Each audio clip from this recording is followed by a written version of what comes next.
Things we come to you this evening, Lord. We just pray that you'll watch over us, guide and direct us during these meetings, Lord. Just thank you for all the souls that have gathered here to come and take part in this business tonight, Lord. Just pray a special blessing on our nation, Lord. Let's pray a special blessing on our people. Guide and direct those that are making decisions tonight, Lord. Just pray that your loving hand will be over each and every one of us. Watch us as we leave these meetings tonight, Lord, and bless our families. In Jesus' name, amen.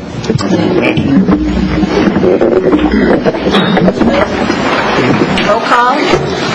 Bill Anglin. Here. Phil John Baker. Here. Jack Baker. Here. Harley Buzzard. Here. Julia Coates. Here. Bradley Cobb. Honey. Joe Crittenden. Here. Jody Fishinghawk. Meredith Fraley. Here. Janelle Fulbright. Here. Tom Garvin. Chuck Hoskin Jr. Here. Anna Glory Jordan. Present. Curtis Snell. Here. Chris Soap. Here. David Thornton. Present. Eric Cowan Watts. Honey, we have a quorum. Next order of business is approval of the July 13 regular session minutes. I move they be approved. Second. Moved and second. Any discussion on the minutes as written? All in favor signify by saying aye. Aye. All opposed, same sign. Motion carries. The minutes stand approved as written. Next on the agenda is a brief State of the Nation by Principal Chief Chad Smith. The customary shaking of hands with the council, I must protest by limiting me to such a brief Does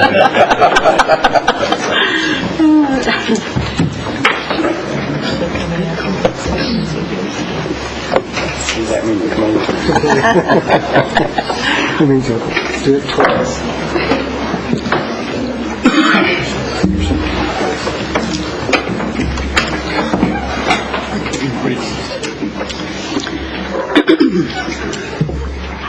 Thank you very much for the opportunity to appear in front of our council and our people on this State of the Nation, August 2009. Again, it's my honor to be here, and as is our custom, we would like to acknowledge those friends and citizens and family members that we have lost in the last month, and show our respect to them and their families by a moment of silence. Ms. Violet Louise Johnson Still, the mother of Frida Van, our community liaison representative, passed this month.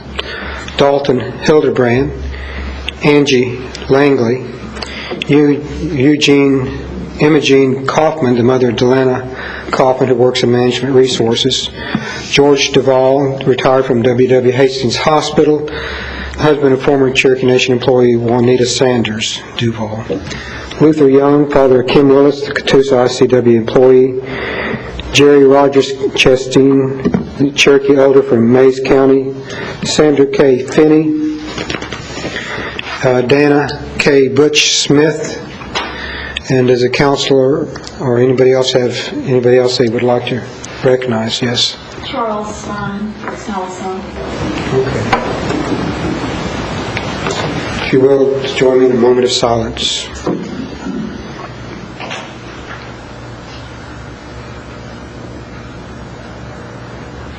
Widow. This month we honor two veterans. Let me begin with Samuel Scott. He was born in 1926 on an oil lease near Madison, Kansas, to T.J. and Pearl Sanders Scott. He went to Haskell Institute in Lawrence, graduated from high school in 1943. Samuel was inducted into the Navy in October 1944. He went to Yeoman School at San Diego. In August of 1945, he left for Samar as the 7th Fleet replacement. He was a passenger on a Dutch diesel transport ship when the atomic bombs were dropped in Japan, ending the war. At Samar, he served on the transport ship SS Storm King to San Francisco and Camp Shoemaker. Not long after his discharge, he returned to Oklahoma and attended Oklahoma A&M on the GI Bill, graduated in 1951 with a BS degree in accounting. In January of 1952, he went to work at McNamara Boiler and Tank Company in Tulsa and worked there for 37 years, and he retired in 1989. Among Samuel's military service awards, the Asiatic Pacific Medal, the American Area Medal, and the Victory Medal. Would you come forward and let us recognize you, sir?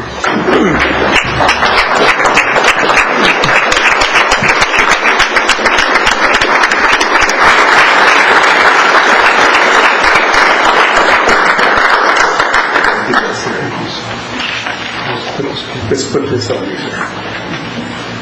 This medal is earned, sir. It's not given. And it gives us great pride to present it to you for your service to our country. We thank you for your service. Yes. Would you care to say a word, sir? Well,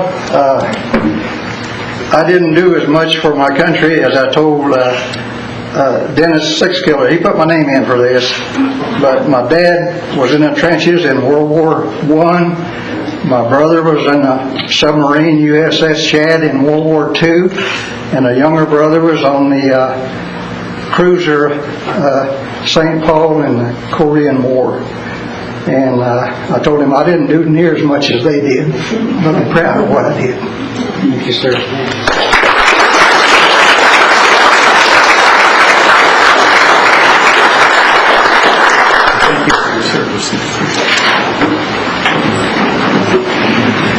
Secondly, I'd like to acknowledge this evening is Johnny Goodrich. He was born in Adair County. His home is community's Cherry Tree. His father, Jacob Goodrich, and his mother, Wakey Frog, were both original enrollees. His great-grandfather served in the Civil War. His father served in World War I. His brother served in World War II. And John served in the Korean War. In service to his country, John volunteered for duty in the Army. His enlistment date is November 1949 until February of 1952, when he was honorably discharged. He served in the Far East Command, Japan, in the Korea 25th Division, 90th Field Artillery. During the Korean War, he was trained as a cannoneer. Perhaps he can tell us what a cannoneer is. He said he often recalls some of the heartbreaking experiences, including the extremely cold weather that he and his fellow servicemen had to face. John is a recipient of several medals, including the Bronze Star, the Good Conduct Medal, the Army Occupation with Japan Clasp, the National Defense Service Medal, the Korean Service Medal with 4 Bronze Service Stars, United Nations Service Medal, and the Republic of Korea Presidential Citation Badge. Following his discharge, Johnny took advantage of the GI Bill and was trained as a barber. He was self-employed as a barber for at least 45 years. He was also ordained in the ministry in 1962 and has served as a bivocational minister ever since. He is a graduate of the Southwestern Baptist Theological Seminary in Fort Worth, Texas, where he received his associates in divinity. If you would help me recognize John Goodrich.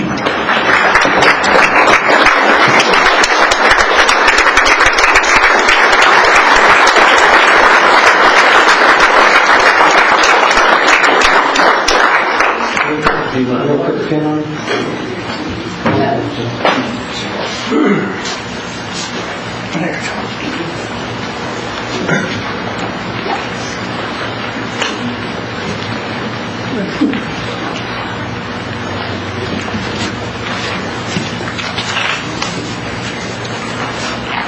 John, give us great honor and praise to represent you with Cherokee National Award. And it is an award you ever won, and it's not given away. Yes, sir. Yes, sir. Do you care to say a word? You say something? What can I say? I'm nervous already. Haven't said anything. No, I'll just thank for this honor.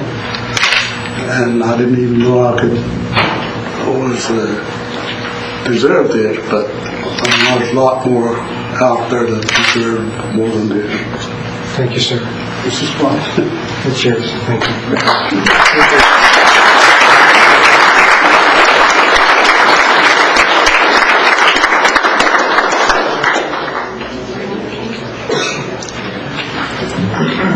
Chad, you want to get in? And I bet you Cherokee and Adair County can tell you about all the haircuts they got from John.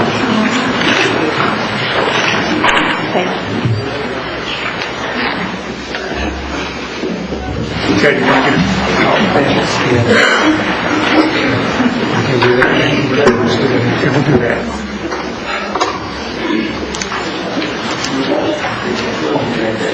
I see John brought a couple of his fans, Zach and Angel Goodrich, and I hope things are going well in Kansas. Good. Cherokee Nation, the Oklahoma Department of Transportation officially broke ground on the I-44 widening project to improve traffic flow in the I-44 corridor at the 193rd Street East Avenue. Cherokee Nation provided nearly $12 million in federal funds in the right-of-way and donations to the ODOT. These contributions help advance the start date of the I-44 and 193rd East Avenue widening project by 2 years.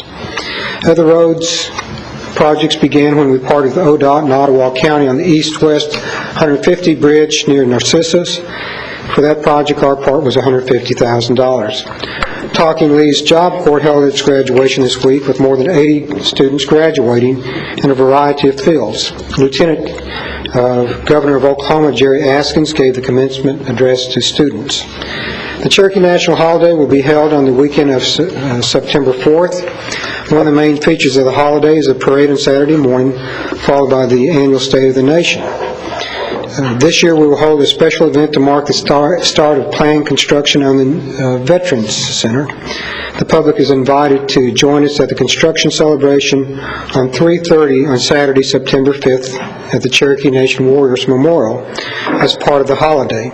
It will be followed by our usual Veterans reception at the place where they play on Sequoia School's campus.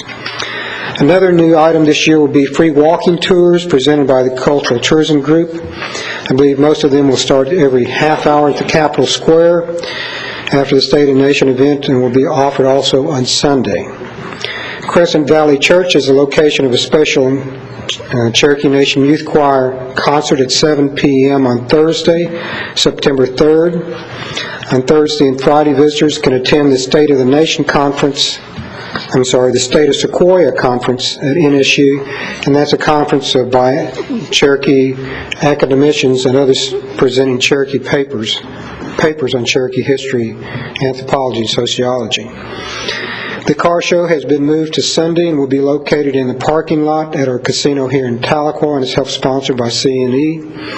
We have placed brochures outside for everyone's convenience, and you can look online at holiday.cherokee.org for details.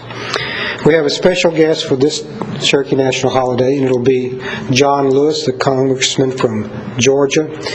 He has been one of the statesmen and very gentlemen in the U.S. House. He's known for being there at Selma, Alabama in the Civil Rights Movement, and was actually the subject of a movie called Walk in My Shoes. And there's iconic pictures of him being beaten at the Selma Bridge. He is consented and will be part of the Cherokee holiday this year. Also, I'd like to remind everybody that last year we had the opportunity to give seed corn. It was a very special corn that we believe came across that Trail of Tears that had a special feature to it. It was a dark corn, and 5% of the corn had a white eagle on the edge of it. And we invited folks to plant that seed corn last year and bring back to this Cherokee National Holiday 1 ear of that corn as a commitment to continuing planting that seed corn of leadership, of compassion, of patriotism for our entire nation and our Cherokee Nation. So I would encourage everybody who has planted that seed corn to bring at least an ear for the State of the Nation. And as we begin that State of the Nation, we'll ask them to come forward and give back that 1 ear of corn that grew out of their seed corn so that seed can be planted again. Each year I ask employees to nominate co-workers for the Employee Attribute Awards. Tonight I would like to introduce these employee leaders to the Council and to our general public. The J.B. Dreffelwater Award of Excellence, the Employee of the Year. This award exemplifies excellence in multiple attributes. And this year it was Joe Rumbley from Housing Services. Would you stand and be acknowledged?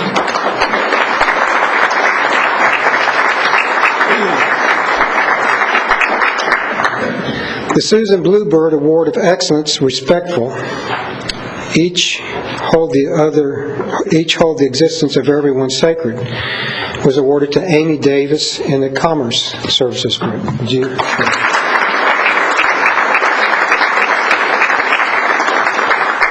The Shelby Washington Award of Excellence for Commitment, Never Quit, No End or Finish, was awarded to Andrew Esky from Health Facilities.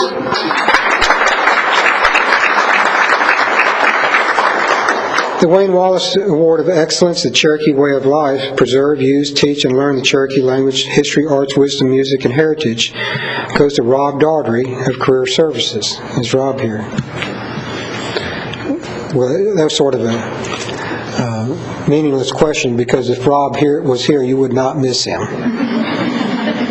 Ed Big Horse Award of Excellence, Creative Thinking to Get Birthday Ideas, went to Rodney Barnett of Sequoia Schools. Is Rodney here?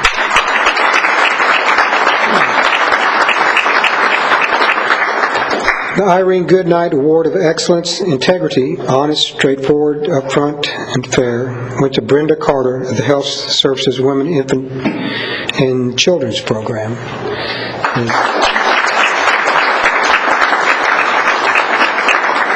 The Myler and Taylor Award of Excellence for Leadership to train, teach, motivate, be example, show initiative, set direction, solve problems, and make sound decisions went to Dr. John Kruger of the Health Services in Nowata Clinic.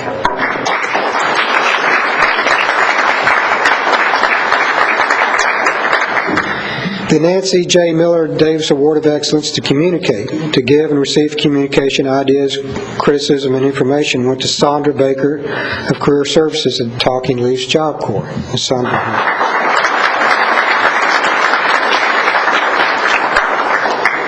The Clifford Hendrickson Award of Excellence for Self-Confident. With training and experience, we feel confident that we can make good choices and implement them. Went to Christy Leatherman of Health Services in the Three Rivers Clinic.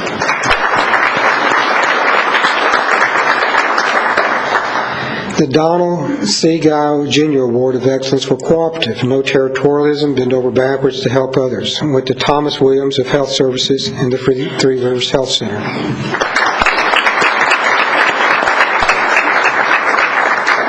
And Nellie Taylor Award for Excellence in Responsibility, to do what is right in all that you do, take ownership of actions, went to LaDonna Goforth of Health Services and Veneta Clinic. I would ask that each of you come forward and let us get your picture. The awards were given out during the appreciation picnic, and a small monetary award was given to them at that time. But if each of you will come down and let us get a group picture, we'd certainly appreciate it.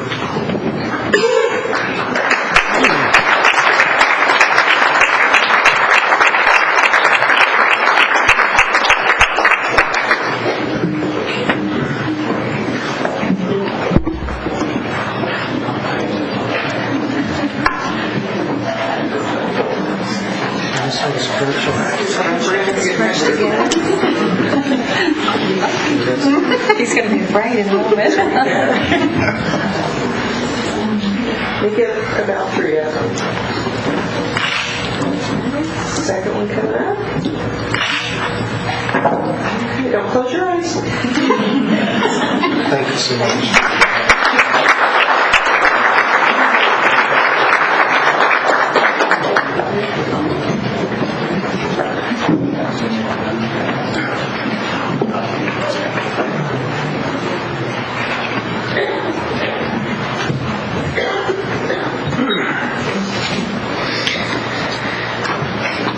In announcements, the Hard Rock Hotel and Casino in Tulsa literally opened with a bang last week. It's 100% owned and operated by the Cherokee Nation. It's the first and only of its kind in Oklahoma, and the only 7th Hard Rock and Hotel and Casino in the world. David Stewart will have a full report. He and his staff did a great job. I received a guitar from Toby Keith, which was pretty nifty. We've got it on display in the casino. Talking Leaves would also like to announce that they have a new center director, Jay Littlejohn. Sequoia schools start classes August 13th for grades 7th through 12th, and Cherokee immersion classes, preschool through 4th, begin the same time. Tomorrow night we have a very nice event scheduled. It's for contributions to various fire departments across the Cherokee Nation. It'll be August 11th at 6:30 in Catoosa. We'll be contributing more than $305,000 to 124 rural fire stations throughout the Cherokee Nation. And the contribution check is one thing, but what we're able to do with this banquet and award ceremony, acknowledge the volunteerism by these firefighters, and to give awards for the outstanding firefighter and the outstanding rural volunteer fire department.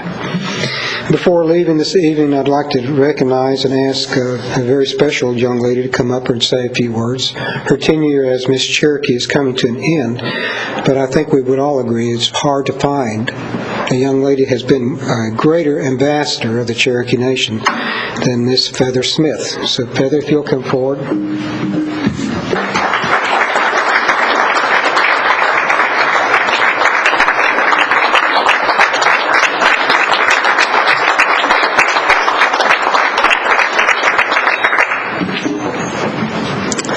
OCO. I would just like to say that this year, this opportunity has been a truly wonderful experience. It has been a great honor serving as Miss Cherokee, and last year as Junior Miss Cherokee. I think the one thing that has impacted me the most is just the support that I've had from everybody, and especially our council and Chief Smith and Deputy Chief Grayson. I can't even say how much that this has meant to me. I'm sorry. Just thank you guys. Thanks for the support, and I hope to see some of you guys Thursday night for the dinner. Well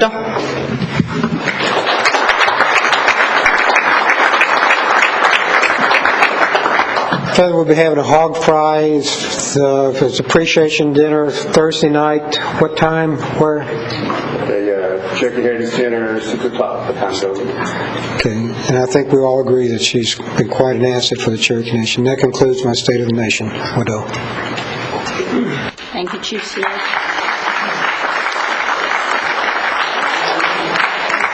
Better.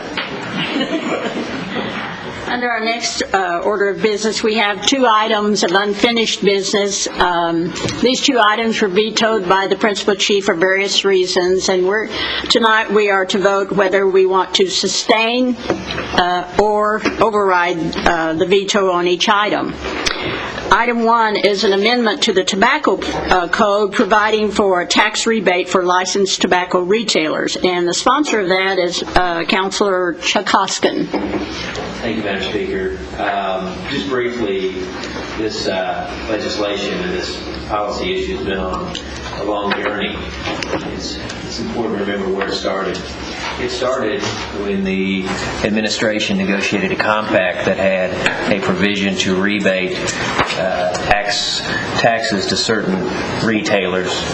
Those retailers experienced tax increase, many percentage points, hundreds of percentage points overnight.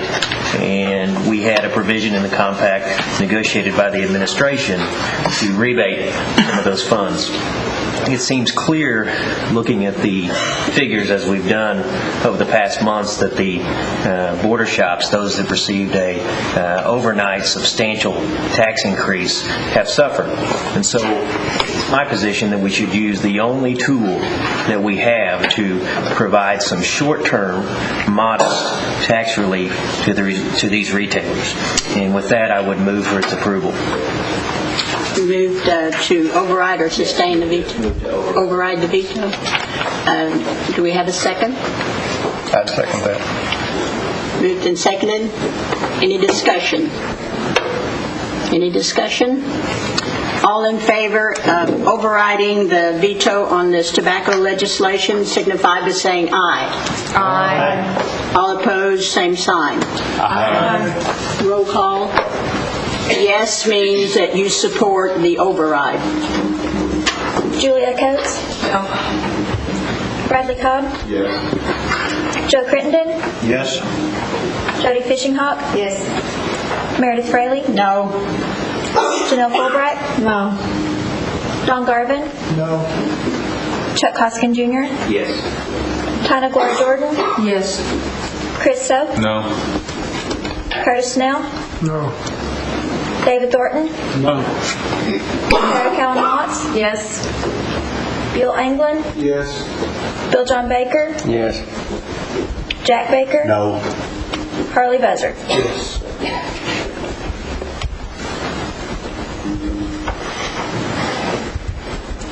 We have 9 yes and 8 no.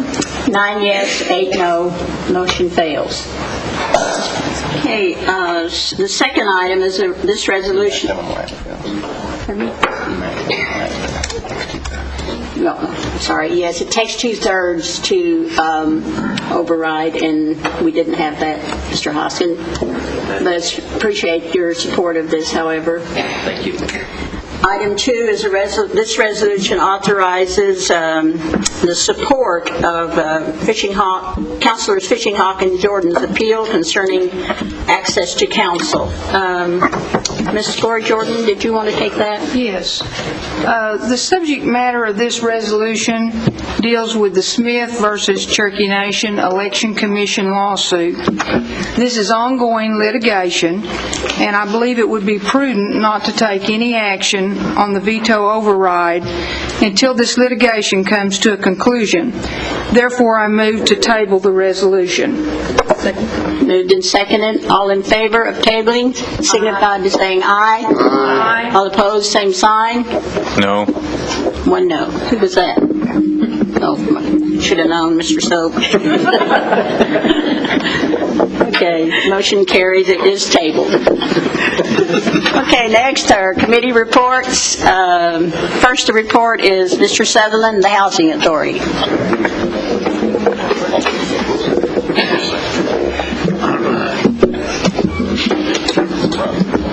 Good evening. Good to be here tonight. Housing Authority's regular board meeting for August will be the 18th, a week from tomorrow evening. The meeting, as always, begins at 5:30 in the Alene Hogner Conference Room. We're anticipating a light agenda. Staff's been busy with the rehab and renovation work on our regular block grant funds as well as the stimulus funds. We have several jobs currently under construction throughout the area, and there are about 20 jobs that are out for bid right now. If you know a contractor needing work, tell them to check the Cherokee Nation website. Everything is listed on the website, and it's a good resource for the vendors. There's a lot going on right now, and I anticipate quite a bit going on through in next spring. I've had some initial conversations with representatives at Ameren Risk Management concerning the Community Shield Program. Our basic policy is a $80,000 policy. We feel that there are several houses that are undervalued on that program. Of course, if you raise the coverage amount, the premium's going to go up some. But as long as the homeowner has the option of making that change and is aware of the cost, I think it'd be a good thing to offer them. I hope we can have something worked out by the first of the year. Ameren's also in the process of interviewing for a Native American CEO. The current CEO has been there about 10 years. He's non-native. One of the things when he came on board was he was supposed to find a native to take over for him, succeed him at some point. Well, he never did that for obvious reasons, I suppose. But the members of Ameren's have given him clear direction, the Ameren board, that they want a Native American CEO. So I'm not sure what happens to the current guy, but we'll stay tuned on that. That's my report for this evening. If you have any questions, I'll be happy to try to answer those. Any questions or comments from Mr. Sutherland? Thank you very much. Thank you. Next two reports are David Stewart, Cherokee Nation Entertainment, and Cherokee Nation Business. Evening. Challenging results for June, but July and August have rebounded very strong, especially since the Hard Rock opening. The opening went very well, and I appreciate all of you attending. Particular thanks to our staff who worked endless hours to get ready for that. All the details that go into that, you can't imagine behind the scenes. So officially thank them for all of their hard work. They're very excited, a lot of hubbub, and a lot of business, so that's what we all want. Two projects are currently in process. The event center that will open in July 2010 at Hard Rock, and then the hotel construction is underway at West Siloam. So those are the two primary construction projects that will be done in approximately 1 year. Our current employment is at 3,434 employees, 58.5% Cherokee, with 62.5% in the management level. So we continue to try to get our Cherokees up in top management. That would conclude my report for Cherokee Nation Entertainment. I'd be happy to answer any questions that you might have. Lori Jordan? Mr. Sutherland, when he was bringing up the fact that Ameren's looking for a Native American replacement, reminded me that we haven't talked about your succession plan in a while. Not necessarily your position, but the whole C&E. Yeah, I'm wondering, Counselor, what you're leading to. I thought I was doing a good job. But would you be so kind as to, during I think you come at the end of the month to Thursday's meetings? Yes. Would you bring your succession plan again for all of C&E? Absolutely. And so that we'll look at it again? Absolutely. In fact, we started that process about 3 years ago, and part of our incentive comp for our executives is to have bench strength 2 or 3 levels down for all of our positions. So I'll be happy to bring that. It's a very well organized plan, very dedicated, and we spend a lot of time to figure out where the Cherokees are in the organizations to take over. So I'll be glad to do that. Any other questions or comments? Were you tired after the Hard Rock opening? Very tired. How long was it before you got to that point of opening? I think Sunday night. No, it was a lot of work, and our management really, and our employees, because our employees are the ones that touch the customer and the ones that really allow them to have fun. So particular thanks, and thanks for your support. It was a great event. Great. Thank you. Okay, at C&B, our subsidiaries are profitable, and we continue to work with them to help their operations, provide them the resources, the capital, and the bonding so that they can succeed. We currently are working on our budget for the consolidation of all the entities, and we will have that done prior to the new year. We're working very closely with Callie to coordinate with her on those numbers. Our current focus is on closing the IT acquisition. We expect to do that within the next 30 days, and I'm pleased to say that one of our Cherokees in IT will be the leader of that organization, so part of our effort to allow our Cherokees to move up and advance, so that's very exciting. Otherwise, we just continue on our strategy to diversify in a very controlled way, and we presented our strategy documents to the board, and they have essentially approved those. It's an organic document that we keep working on, and those are available, and I'll make those available to you at the next committee meeting. If there's any questions, I'd be happy to Any questions? Comments? Thank you, Mr. Thank you. Stewart. Cherokee Nation Industries, Brian Collins. Evening, Brian. Good evening, Council. Again, tonight I have a brief report. July financials are not complete yet.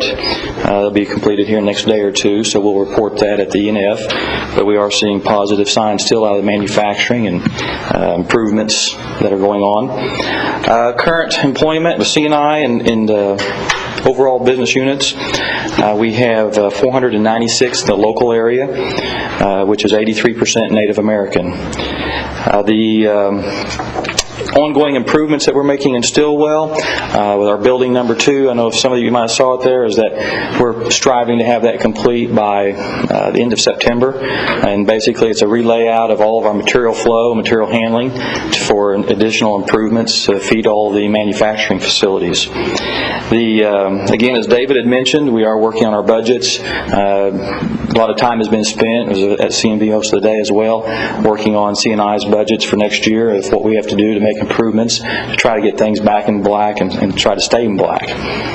The training center has been completed.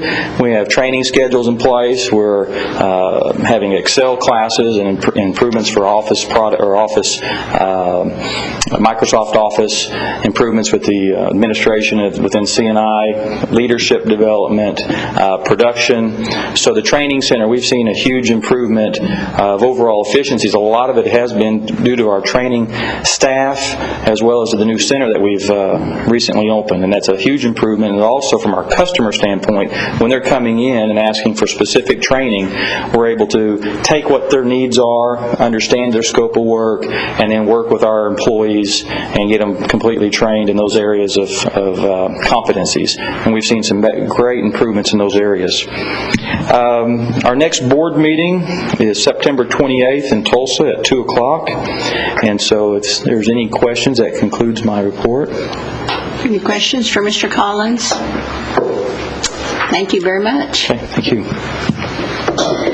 There being no old business pending, we move on to, yes, Mr. Baker. Madam Chairman, at this time, if I could, I'd like to amend the agenda to add a new item 12, and it would be the resolution authorizing the environmental programs group to submit an application to the U.S. Environmental Protection Agency for a Clean Air Act.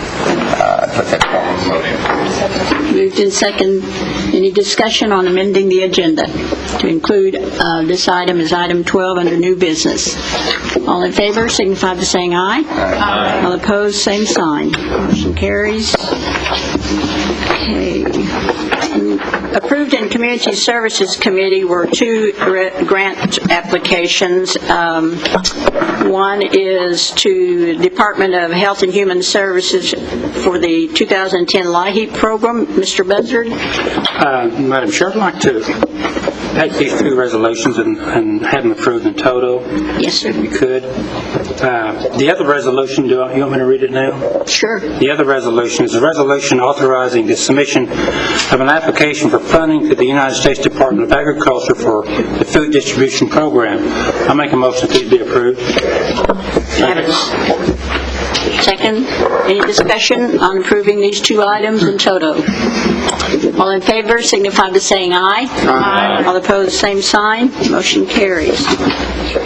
And approved in Health Committee was this resolution authorizes a grant application to Indian Health Service for upgrading the patient record system. Dr. Cobb? Thank you, Madam Speaker. The Cherokee Nation Health Services Group has completed an operational assessment of their medical records departments and found they're in need of funding for modernization of the patient records system. And what this resolution does is authorize the Cherokee Nation Health Group to submit a proposal, be prepared and submitted to IHS for modernization of patient health record systems. And I move for its approval. Second. Moved in second. Any discussion? All in favor signify by saying aye. Aye. All opposed, same sign. Motion carries. And approved in Resource Committee was a resolution authorizing a grant application to the EPA for a Brownsfield grant. Ms. Callen-Watts? Thank you, Madam Speaker. This grant is for an application for $190,000 with no match required to do reclamation of Brownsfield sites, which first includes identification and then training for our own employees and staff to create resources within the tribe to do the cleanup. And I move to approve. Moved in second. Any discussion?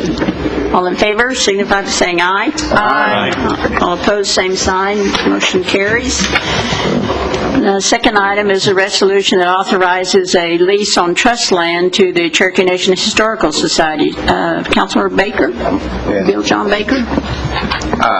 Yes, this would be the council authorizing a lease on this trust unit to the Cherokee Nation Historical Society for $1 for 25 years with the appraisal waived. And I'll put that in the form of a motion. Moved in second. Any discussion? All in favor signify by saying aye. Aye. All opposed, same sign. Motion carries. Now, the Rules Committee, we have a resolution where we have three confirmations. The first is for Bart Fite as a district judge of the Cherokee Nation District Court. Ms. Callen-Watts, would you? Yes, thank you, Madam Speaker. Actually, if the committee or the council would still allow both items 6, 7, and 8, which are three nominations, and of course, Bart Fite, if you'll stand, who's been nominated for district judge of the Cherokee Nation District Court. Then we have Mitch Adwan for the Cherokee Nation Entertainment Board of Directors. And then we have Jason Terrell for the editorial board of the Cherokee Phoenix. And I'd like to move all three in toto. Second. Moved in second. Any discussion? Any discussion? All in favor signify by saying aye. Aye. All opposed, same sign. Motion carries. Would any of you like to say something?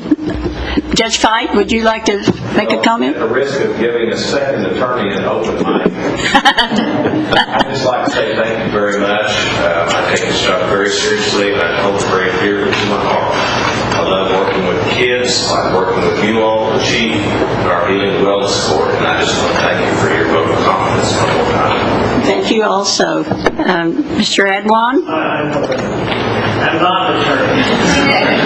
But I'll still be brief.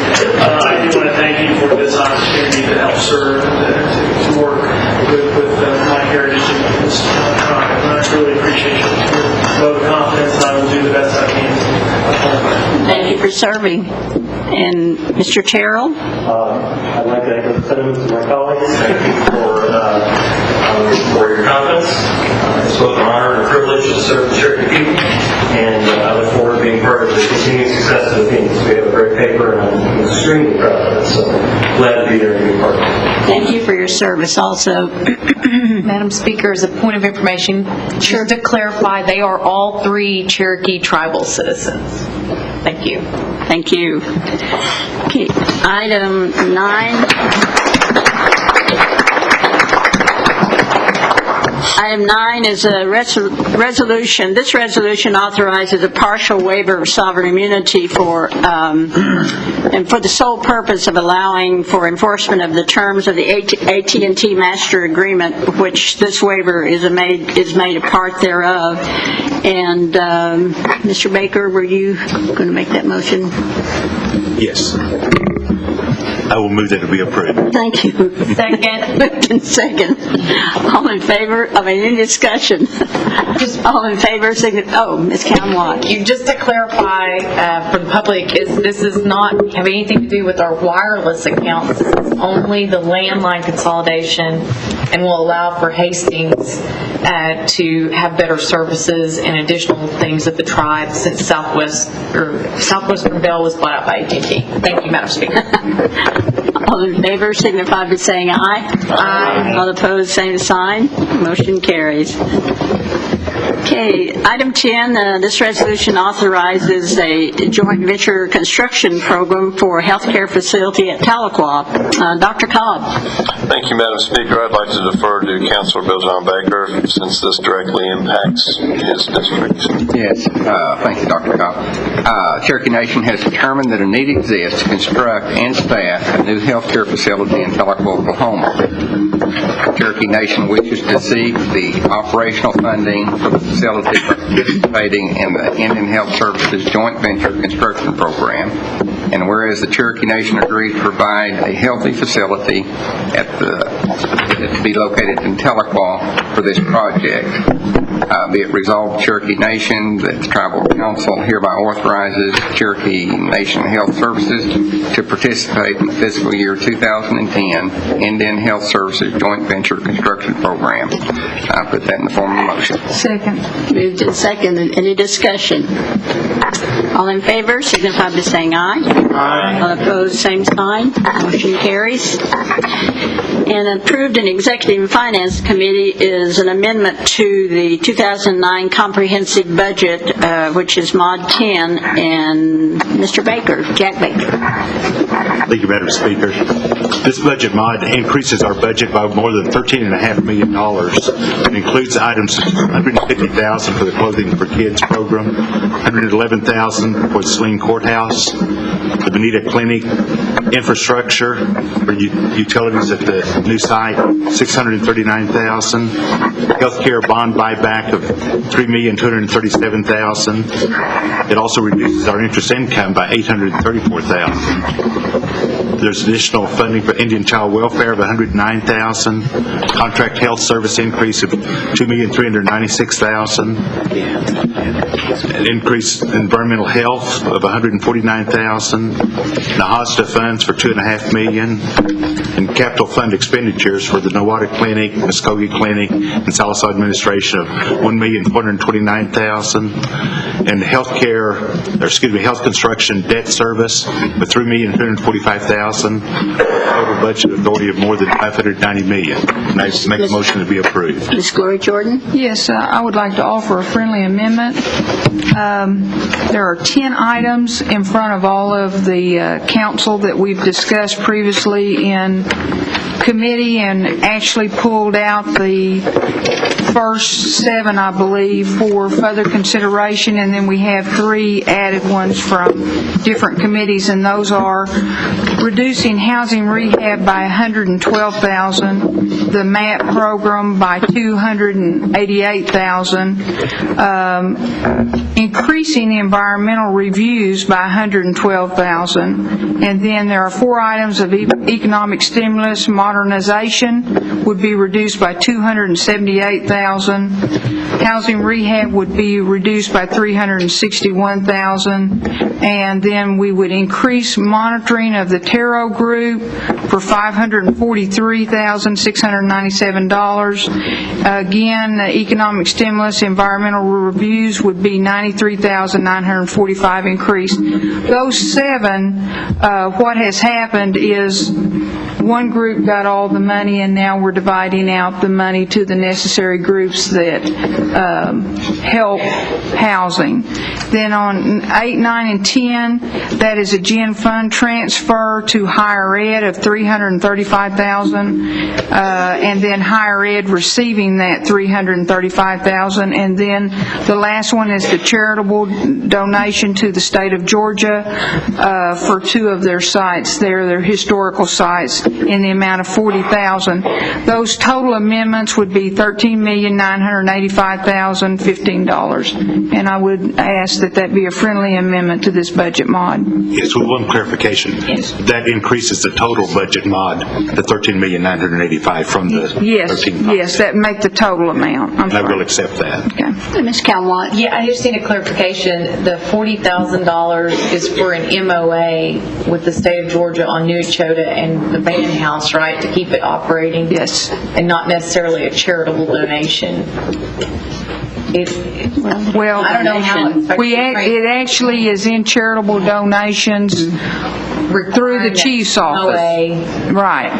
Thank you. I appreciate your time. Thank you. Any further discussion? By acclamation? By acclamation, please. Yes, Mr. Baker. Yeah, I'd like to amend mod 10 and add $1.5 million out of the contingency reserve to pay the balance of the bonuses that were not paid 3 years ago. I second it. Call the question. You're amending, you're not a friendly amendment, so we need to vote on it separately, or is it a friendly? Yes, ma'am, and I'd like to talk, but point of personnel. This was discussed fully in committee meeting. We talked about it at great length. It came about because the chief line item to veto that he did not have the authority to do. And it took the courts 3 years to finally make the ruling that pretty much it says that he does not have the authority to make a line item veto. That came out in February. I visited with the chief, and he said that he and the staff had mused about it and thoughtfully thought about it, but because it was in a different budget year, he just didn't know what he could do. Well, we have the opportunity. There's $3 million in the contingency reserve, and if you owe the money, you ought to pay it. But I want to go back and regress to the early on when Councilor Gargi made a very passionate speech before this body. And probably the best speech that she ever made, legally white Cherokee woman that didn't talk a whole lot. But on this particular day, I thought she was brilliant. Councilor Yargi stated she realized this is a very emotional and passionate issue in talking about the employees and what's being called a second bonus, when indeed she doesn't think the intent of the council was to be considered a second bonus. She feels that someone took liberty in calling it a second bonus and thinks that if one was to go back again and listen to the discussion and debate on the council's intent, although this was the chief's initiative to put $2.1 million in bonuses based on merit. The council also has an opportunity to say how that would like to designate the money to be spent or appropriate the money to be spent. She would like to point out a couple of things, and for her, this was not political. She has no political motive asking for a bonus for an employee. She thinks this is the very first time and only time the employees have been given a bonus. She did listen to some of the debate and the discussion of the last ENF meeting when this was the last discussed, and unfortunately she was not able to attend the meeting. She did hear that some employees may be more entitled to bonuses rather than our regular full-time employees, and she would like to point out that there are a lot of events that happen at the nation that could not happen without our employees. Our employees work the Cherokee Nation holiday, and we would not have the events or the Cherokee holiday if the employees were not there working. That is pre-planning, conducting the events, and going to monthly meetings all year long so that the tribal members and citizens can come to the holiday and enjoy those events. They do work weekends, holidays, and after hours, and she heard that CNE employees were more entitled to the bonus because they work holidays, weekends, and after hours, and she was an employee before she came to sit on this council. And she saw many people come into the door on the weekend and work, and not because they were mandated to, but because they enjoyed working and doing the best job they can for the citizens. The employees themselves are a service to the citizens, and if we're not for the employees, the services could not be delivered to the hands of those citizens. And she thinks that it is just long overlooked, and it is due time they got the one-time bonus, and she doesn't feel it is going to create any expectations, especially after listening to the debate and discussion they have had on this issue about the bonus. She thinks that for herself, she is tired of being accused of holding the budget and services hostage. The council approved this budget mod, and they are not the ones holding the hostage. The council approved it as a majority, and they are not the ones vetoing it. She doesn't see how they can stand accused of holding the budget hostage, and she doesn't think that any tribal council person drafted a letter including it in those checks that because the tribal council you got this bonus. But she thinks someone else might have done that, saying thank you for your work, and the two individuals recognized that you worked hard this year, and because of that, you're getting this bonus. She doesn't think the council did that, so she appreciates the chief being concerned that it might be being used for political gain, but she doesn't think that this council gained anything from by that. The other thing is that a lot of our employees support elderly parents, help buy medication, and they support more than one family, sometimes on their income, because you know what that is, the Cherokee way. That is what Godoogie is about, and not just simply working together, but working so that no one does without, and has the quality of life so that we can all go to sleep at night and know that our relatives and family, whether they were our relatives by blood or not, are taken care of, and that you don't have a lot of money, then have a lot more than they do. She just didn't see how this one-time thing of adding an additional $333 or whatever it was to make the base amount of be $1,000 is going to hurt the tribe, and that it is withholding it from the Cherokee families because our employees are Cherokees first and their employees second. When they cease to be employees with the Cherokee Nation, they will still be Cherokees. They will still live in the Cherokee communities and still be part of Cherokee families.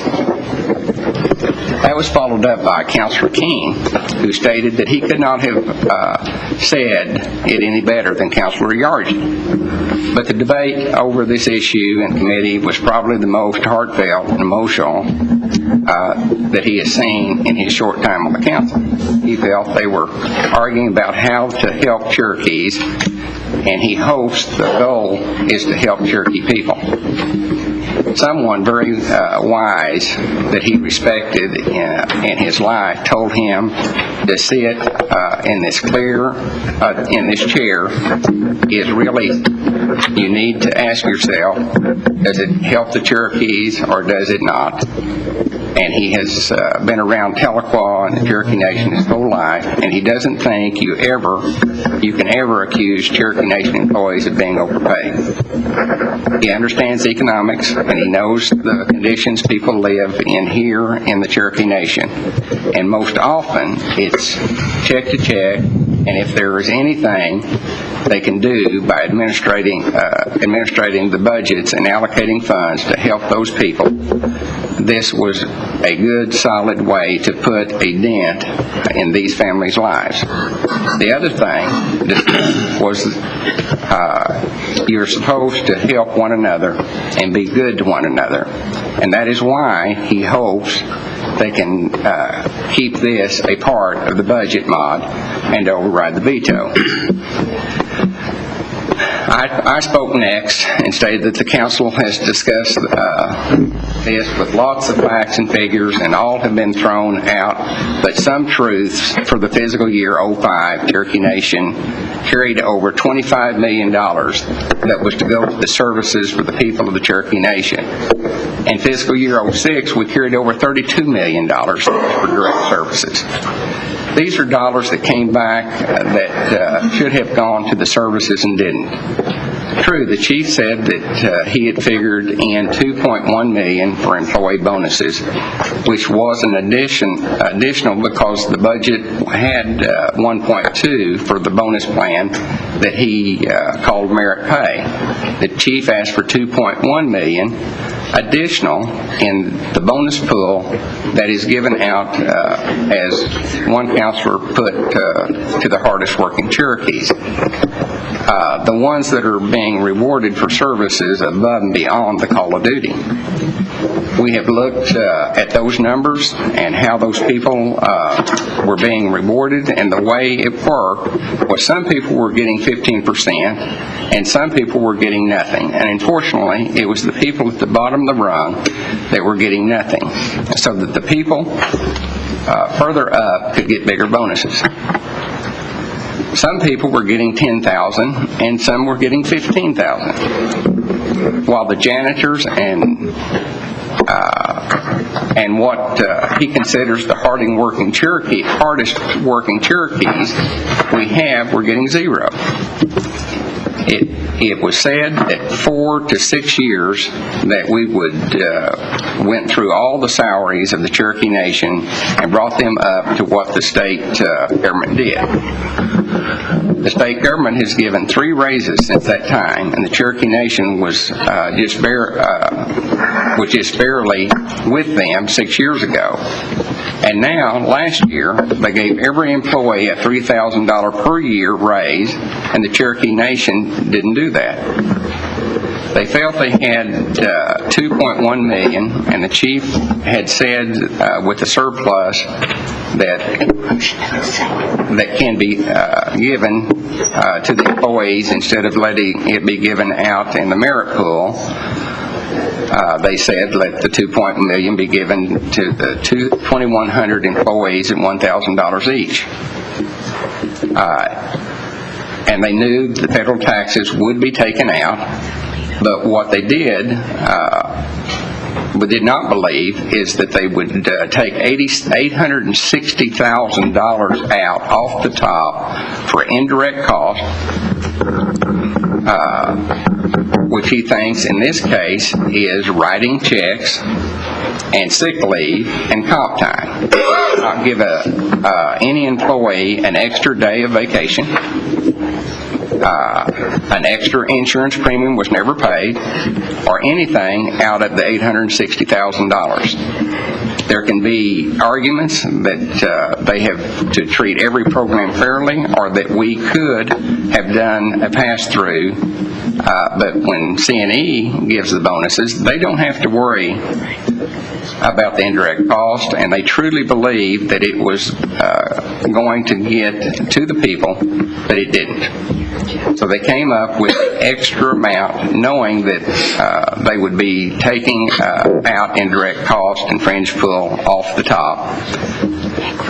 But to go ahead and to get the balance of what they believe the employees should have and deserve, 10 counselors, a majority of the council, say yes. And it takes 12 to override a veto, and the chief has considered and vetoed the measure. He wishes they could get this behind them and get it out to the employees, because they deserve it and they need it. Thousands of hours were donated by our employees during the recent ice storm.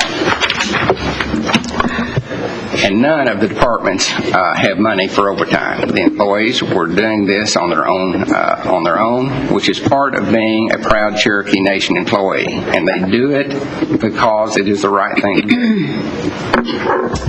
He believes this is the right thing to do, and for the council to belly up, the money is there.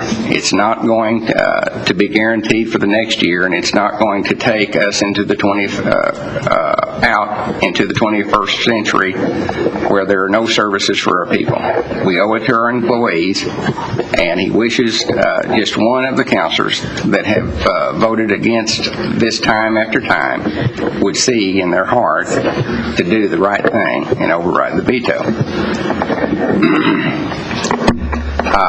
That veto was not overridden, but I sued the chief in tribal court, and the judge ruled that he did not have the authority to override or to veto a line item in the budget.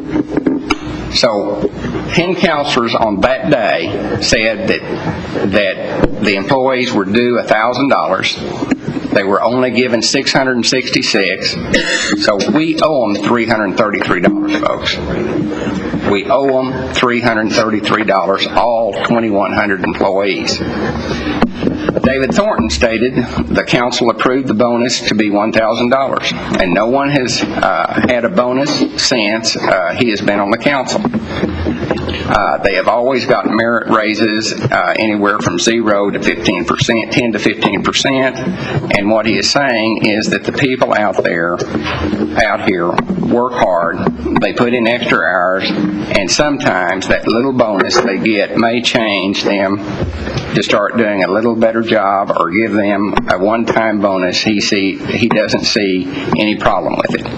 As far as a merit increase goes, there are a lot of intelligent people working out there, and he goes by and talks with them.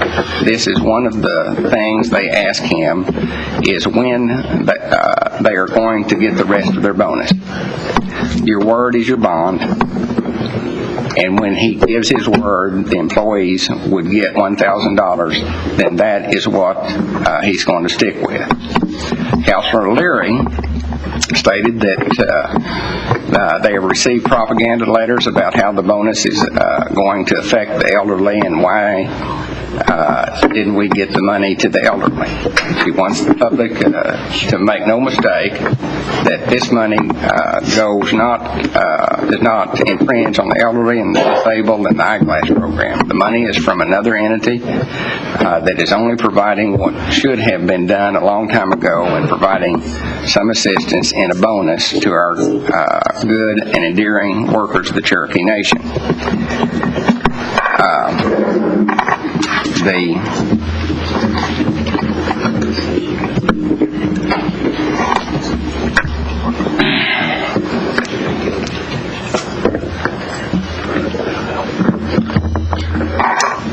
Madam Speaker, would Councilor yield for a question? If I can yield the floor back to him. Mr. Baker. I would yield if I can have it back. Is that... Sure. Councilman Baker, I certainly support your initiative here. Isn't it true that the Council of the Cherokee Nation is the only institution left in the entire Cherokee Nation, the entire world for that matter, that can remedy this wrong that was done by the Chief of the Cherokee Nation? And I'd yield for another question when I get that answered. Yes, the chief himself could not do anything about this today without us appropriating the dollars to do so. In fact, the court apparently was powerless to put this money back into our budget. They apparently don't have that power. The Chief of the Cherokee Nation is unwilling to support this initiative, so really it's the council. The council is the last institution that can right this wrong, and really we ought to, Councilman Baker, don't you think? Don't you think this is a matter of our institutional integrity? Call for the question. If we don't pass this... Question's been called. He's yield for a question, man. I have not yield, and this man's talking. I've asked him a question. Mr. Hembry. It's out of order. Mr. Hembry. Sorry, I stepped out for a moment. What is... Call for the question. Mr. Baker had yielded to Councilor Hoskin on a proposal that he's presenting on employee bonuses. And we have a motion and a second, and someone called for the question. Well, Madam Speaker, just a point of clarification. I had asked him to yield for a question, which I think has a distinct... Mr. Hembry, the question has been called. A previous question, or to call the question, is in order when someone has the floor. Okay. Now, if Mr. Baker yielded to a question. Yes, he did. Okay, and to a question only. I mean, that doesn't. With assurances, I can get the mic back. Yeah, that doesn't. He hasn't yielded his position to the floor. He's yielding to a question that would need to be germane to what he's talking about. Okay. But until such time that you have to have the floor in order to move previous questions. That's my best problem. So we are in order. The call for the question is out of order. At this time, I would believe. Okay, thank you. Mr. Hoskin, just let me restate.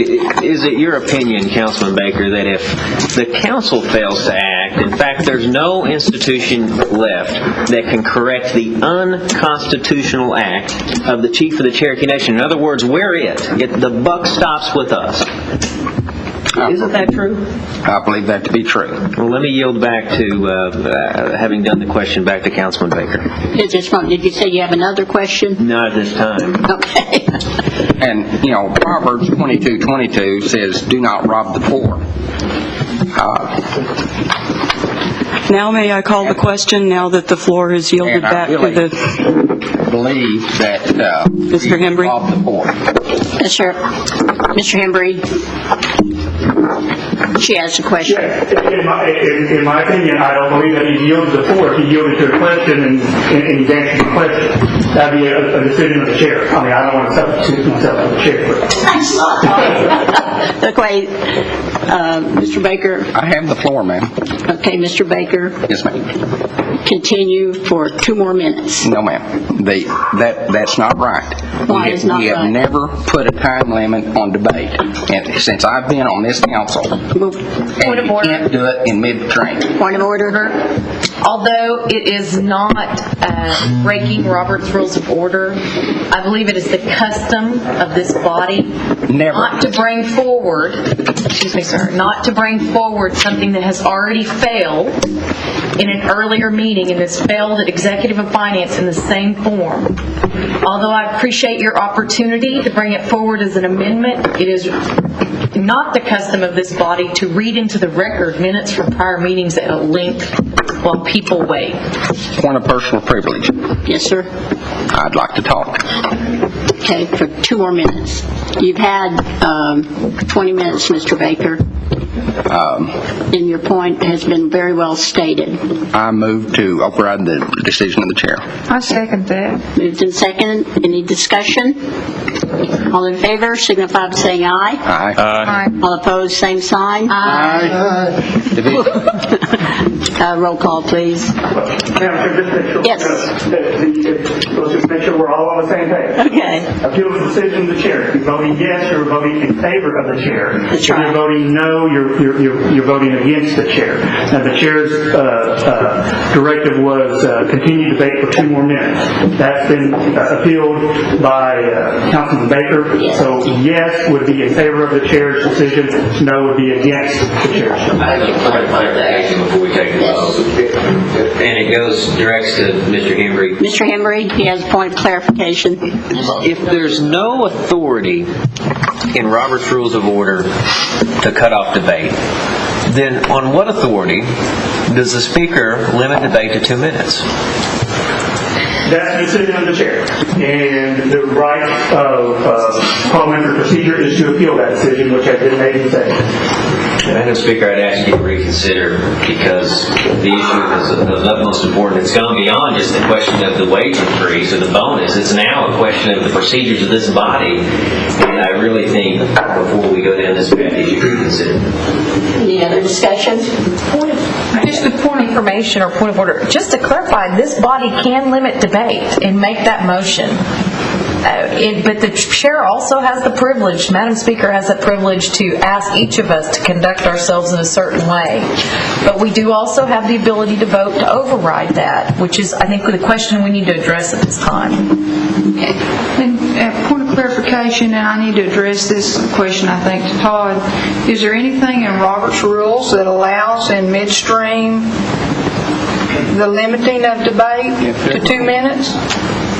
No, I mean, if you're going to, normally, if you're going to decide to limit debate, you would do that going into the debate. However, under Robert's Rules of Order, the chair has made a decision, okay? And it is up to this body whether that decision is correct. That's why, a member of this body has feels that the chair is incorrect in her interpretation of the rules. The proper motion is to appeal that decision, which has been made and seconded. Okay? And as I'll restate it again, you're voting yes, you're voting that the chair is correct. You're voting no, you're voting that the chair is not correct. And with respect to the chair, I too would ask you to withdraw that and not make us vote on this. This has gone way past the question. Can I ask you why?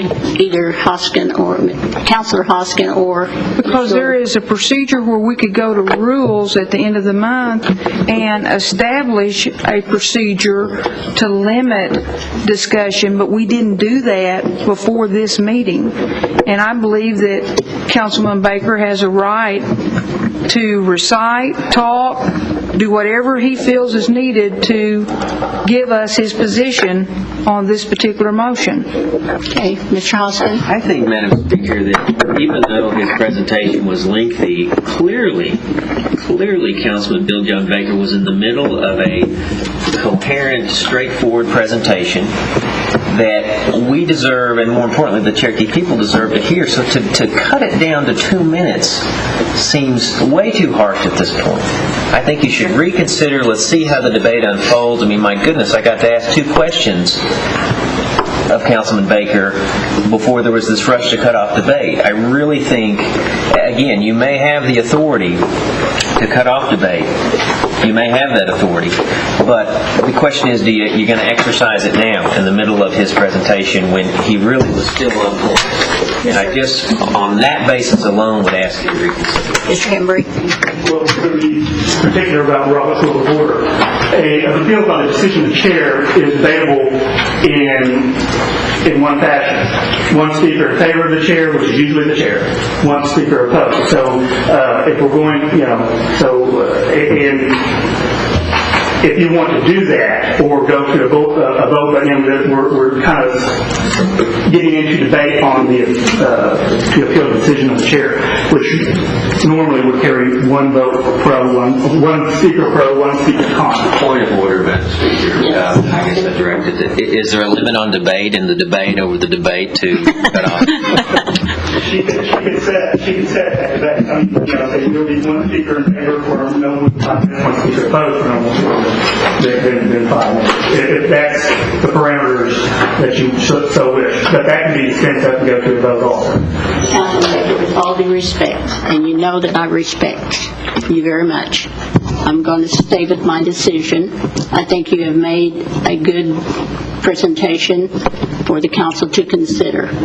Therefore, roll call. Madam Speaker, have we already had the two speakers selected for both sides for the debate, or is this, I think it's a foregone conclusion, I realize, but... Todd, do we need to go through all of that? Since I have made the decision, do we still need to debate the debate? That's your judgment call, which probably could be appealed also. But what I would recommend is this, Madam Chairman, is that for the sake of propriety to the rules, that you choose one speaker in favor and ask if there be one speaker opposed, set a limit on the amount of time that is to be. Can I do that? You can do that in this instance. However, that's what I would recommend. One speaker in favor, one speaker opposed. Mr. Hoskin, do you want to be the speaker on Mr. I would Baker's certainly appeal? defer to Councilman Bill John Baker, but with his blessing, I would. And anybody want to, Ms. Calmont, would you like to take that part? If we're going to do this, let's do it. So. Okay, 2 minutes for each of you. Mr. Hoskin, you want to go first? I would yield to the gentlelady. Ms. Calmont, you want to go first? Whatever is... I would challenge the chair on the limiting of 2 minutes on this part. He already said I could. Well, but I think I also have the right to challenge the chair on making that decision. And I have a great amount of respect for the speaker. Oh, don't take it personally. Go right ahead. Any decision by the chair can be appealed. Okay, the chair has asked that there be a 2 minutes, one speaker in favor, one speaker opposed. Okay, I take it you're appealing the decision of the chair to limit to the 2 minutes. Okay, I will say that debate can be limited prior to the initiation of any vote. This is an initiation of the vote. The chair has set that time limit. You do have a right to appeal, and if you make that, it can be seconded, and we would go to that portion of it. Ms. Campbell, point of order. We have a motion on the floor, unfortunately, to challenge what I think is your excellent decision. So I think we need to have a vote on that before we proceed with any debate, which you've recommended. I think it was the 2 minutes, unless Councilman Bill John Baker is waiving his additional 2 minutes, we would need to proceed with that motion of challenge before we went forward, I believe. I think unravel the filibuster. Isn't that right? And under her point of order. This is how we can do it, folks. Is that instead of it being a decision of the chair to limit debate, it would be a motion from the body to limit debate, which will be seconded, which is not debatable, not amendable, and then it would be the will of the body as if that time frame would stand. Ms. Calmont. Thank you, Madam Speaker. Given that we have stopped debate at the moment, I would like to make an immediate motion to cease all debate and call for the question. Second. The question has been called. Are we in order? Point of clarification. Okay. Well, the question has been called on which motion? Motion to amend the original motion on the floor by Councilman Baker, and I believe seconded by Councilwoman Fishing-Hawk, to amend the budget modification addressing an issue which has already failed in committee. In my opinion, that would be out of order at this time. Mr. Baker, when we began this exercise in parliamentary procedure, had the floor. Madam Speaker informed him that she was limiting the for I don't know how many more minutes. I forgot. That decision's been appealed. So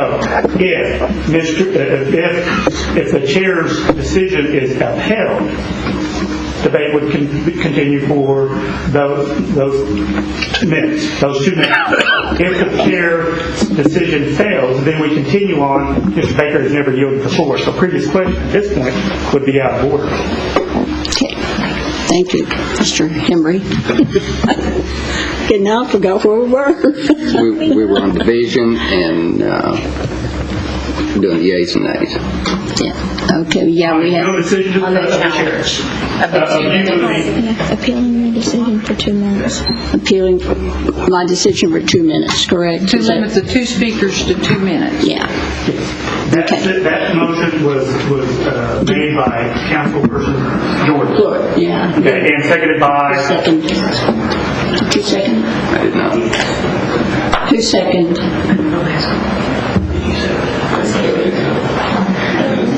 It requires a second. Somebody seconded. I second. Nobody volunteered to second. We have a motion and a second. Okay. All in favor? Madam Speaker, I'm sorry. Before you have to do this twice, a yes vote is in support of Councilwoman Tina Jordan's motion to challenge. Is that right? No, the no vote is in support of my motion. Right. On any appeal to the chair, yes is in support of the chair. Okay. Clear? All minds clear? All in favor, signify by... Roll call. Okay, roll call. Yes is in support of the chair. John Garvin, Yes. Chuck Hoskin Jr., No. Tina Gloria Jordan, No. Chris Soap, No. Curtis Snell, Yes. David Thornton, Carol Callan Watts, Yes. Bill Anglin, Yes. Bill John Baker, No. Jack Baker, Yes. Harley Buzzard, Yes. Julia Coates, Yes. Bradley Cobb, Yes. Joe Crittenden, No. Jody Fishinghott, No. Meredith Braley, Yes. Janelle Fulbright,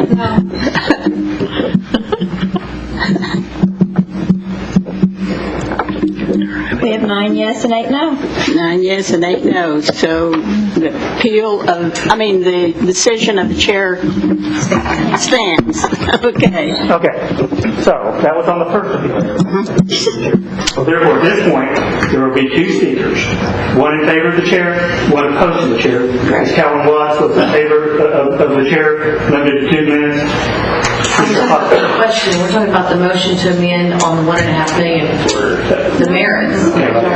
That, we're not there yet. Wow.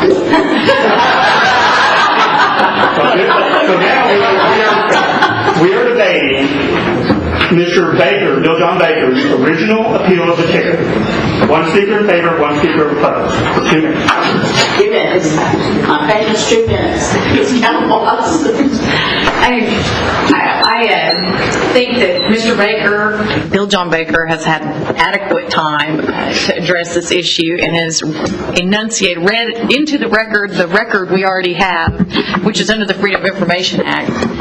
And 20 minutes is by far more than adequate in front of this council body by custom for the last 6 years or 7 that I've served on this body.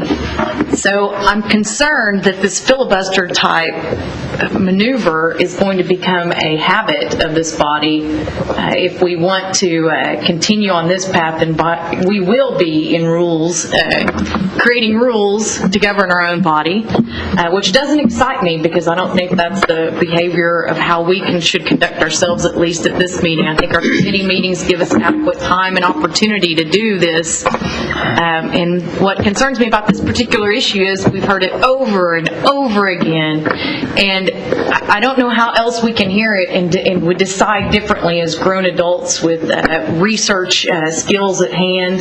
So I don't need to use my 2 minutes, but I appreciate the opportunity, Madam Speaker. I don't think any of us are going to change our mind, even given another 2 minutes by Councilman Baker. Thank you. Thanks, Ms. Callen-Watts. Mr. Hoskin? Well, thank you, Madam Speaker. You know, if the issue is whether the time was adequate, then the merits are completely on my side. The fact of the matter is, the underlying issue, the issue of the pay increase, is in part a question of whether the pay increase is warranted. And there's many arguments you can make in favor of that. The economic impact it would have on all of Cherokee Nation, the fact that it's the right thing to do by hardworking employees. But the reason this issue is so weighty is because, again, it's about the integrity of this institution, which we all ought to love and we all take an oath to defend, because the chief of the Cherokee Nation broke the Constitution, violated the Constitution. The court fixed it as best it could, and it's on us to finish that remedy. And so the question is, what is adequate time to debate an issue of such constitutional significance? And it strikes me as impossible that 2 additional minutes on top of the wonderful presentation that Councilman Baker was making is adequate. Your decision was wrong. Councilman Baker deserves more time to make the debate, to make his point. Are we all adults who can do research? Certainly. But this is a public forum. There's a reason that there's room for debate in these meetings. It's so the people of the Cherokee Nation can know what we're thinking, can understand the reasons we reach the conclusions we reach, not just in some office somewhere where we're doing research and reaching conclusions. We need to do this in a public forum, and that's what Councilman Bill John Baker was trying to do. So with all due respect, Madam Speaker, and I do have tremendous respect for you, you're wrong when you limit debate to 2 minutes. You ought to reconsider. This shouldn't go to a vote. My council members, if it does go to a vote, every council member here knows that this is a referendum on whether employees ought to get the pay increase and whether the violation of the Constitution ought to stand. That's what this vote is about. Please vote accordingly. Thank you, Madam Speaker. Thanks, Mr. Hoskin. Okay, roll call vote. Point of order. Yes, Am I voting on now? on whether Mr. Baker should be limited to 2 minutes to finish his So we're back presentation. to the chair or against the chair? Is that correct? Yes. Thank you. Yes, support the chair. No, you don't. Just point of clarification. Yes. When we vote no, we're just voting no on this one issue. Yes. Not that we don't support you, but we believe that on this issue you may be wrong. Thanks a lot. There's something on mine. Okay. Bill Anglin? Yes. Bill John Baker? No. Jack Baker? Yes. Harley Buzzard? Yes. Julia Coates? Yes. Bradley Cobb? Yes. Joe Crittenden? No. Jody Fishinghawk? No. Meredith Fraley? Yes. Janelle Fulbright? No. Don Garvin? Yes. Chuck Hoskin Jr.? No. Hannah Glory Jordan? No. Chris Soap? No. Curtis Snell? Yes. David Thornton? No. Kara Collin-Watts? Yes.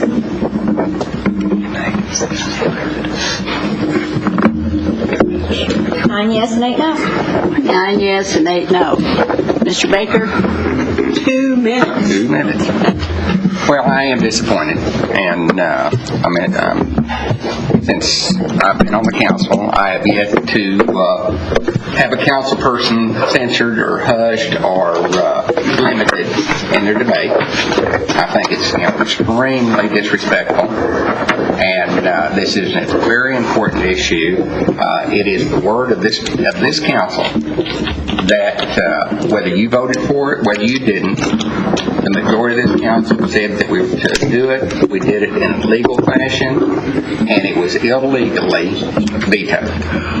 And why, in God's name, would we not make it right today? It is beyond my belief that this council is that selfish and that mean-spirited that you would do our employees the way that you're doing them today. And I think you've cheated them. I think you've robbed them. I think they deserve $333 apiece, and I'll go to my grave believing that. It's wrong on so many different levels. And, you'll rush to give you $500 extra a month for travel. And you'll take it, and you'll cheat the employees for Cherokee Nation. Thank you. Thank you, Mr. Baker, very much. So the vote now is, as presented by Mr. Baker, an amendment to the budget to add $1.5 million Yes, ma'am. from the $3 million contingency reserve for employee bonuses. And this is an amendment to the budget, so roll call. Yes, you support his amendment to add $1.5 million. No, you do not support that amendment.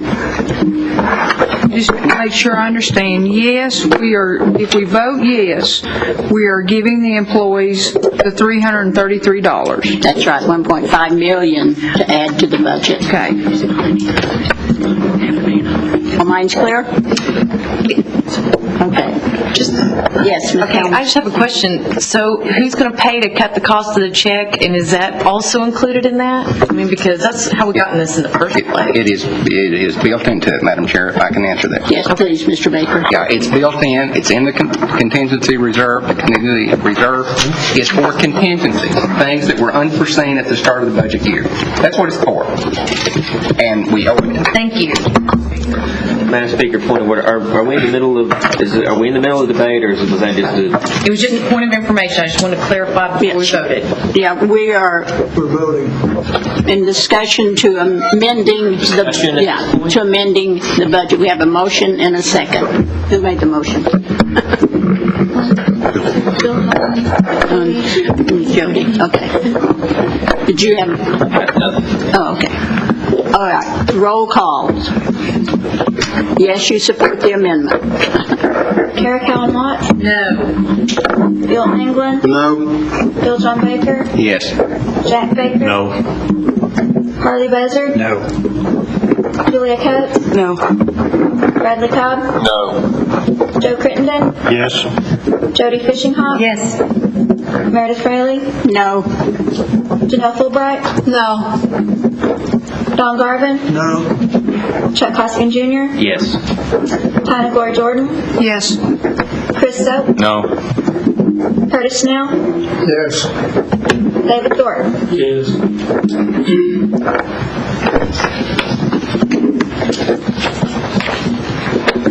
We have 7 yes and 10 no. 7 yes and 10 no. Okay, the motion carries. No. Is that right? No. No. Motion failed, I'm sorry. I wouldn't feel that. Yes, Ms. Galwan. Call for question on the... Question has been called on the budget.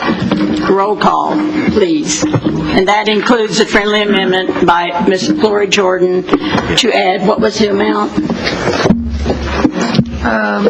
It would make the total amount for the budget mod $13,985,015. Okay, roll call. Chris Soap? Yes. Curtis Snell? Yes. David Thornton?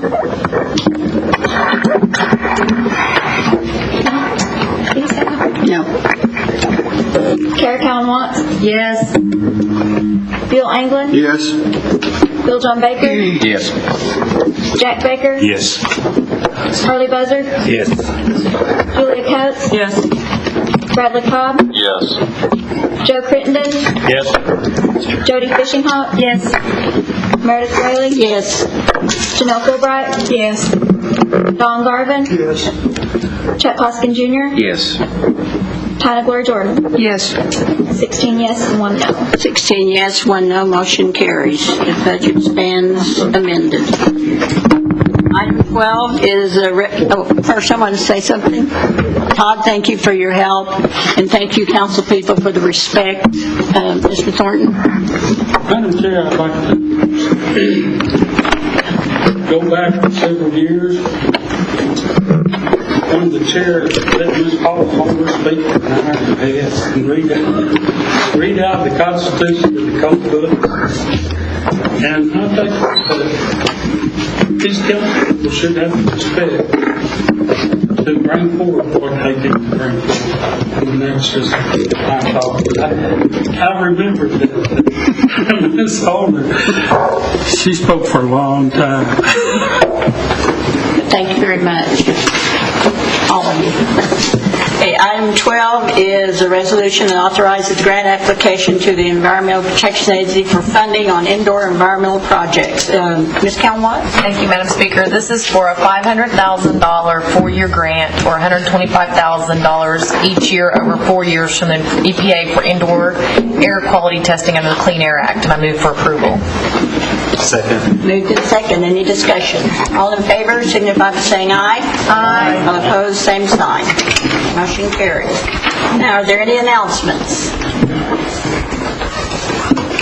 I move we adjourn. Second. All in favor signify by saying aye. Aye. Opposed, same sign.